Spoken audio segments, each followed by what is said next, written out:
Partout dans le monde, les villes s'agrandissent. C'est un mouvement irréversible auquel Abidjan, la capitale économique ivoirienne, n'échappe pas avec ses 5,5 millions d'habitants.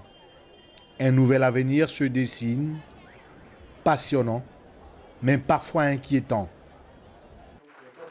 Organisé en partenariat avec le ministère de la Construction, du Logement et de l'Urbanisme ivoirien, la deuxième édition d'Économie Entreprise Live réunit plus de 200 spécialistes des questions d'urbanisme sur les bords de la lagune ébriée. Objectif, apporter des réponses à comment se loger, travailler, se déplacer et vivre ensemble dans ces villes ivoiriennes de demain avec l'impact de la crise sanitaire. Ces quatre composantes-là, quand elles sont bien gérées, quelle que soit la ville, quel que soit d'où nous venons, quand elles sont bien intégrées dans les plans d'urbanisme, nous nous retrouvons avec une ville dans laquelle il fait bon vivre.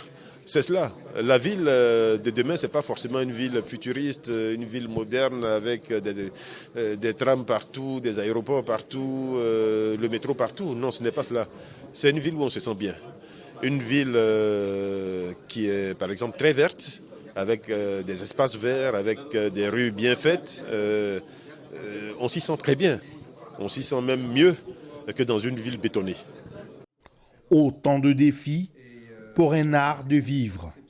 Cette conférence stratégique porte aussi la réflexion de la problématique du foncier, le plus grand frein au développement urbain ivoirien. Je me parle autant que moi-même opérateur économique.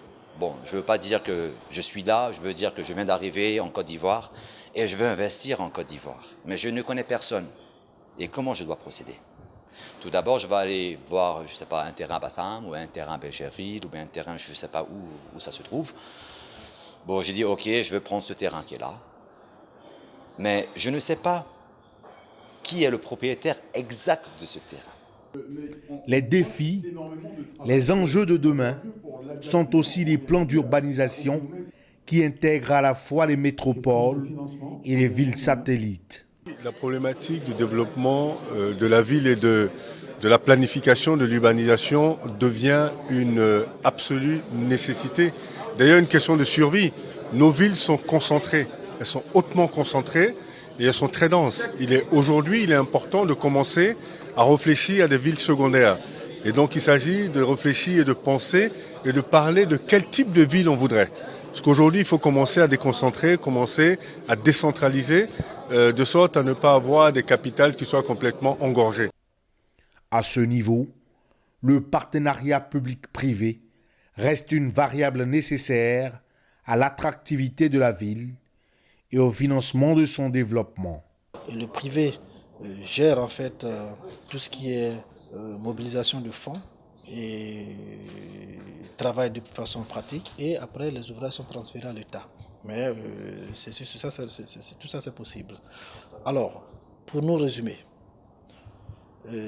face à l'exponentialité galopante des villes, il faut impérativement que l'État et le secteur privé se mettent ensemble pour pouvoir développer et faire face évidemment aux défis que nous vivons aujourd'hui, c'est-à-dire l'urbanisation, comme on l'appelle, galopante.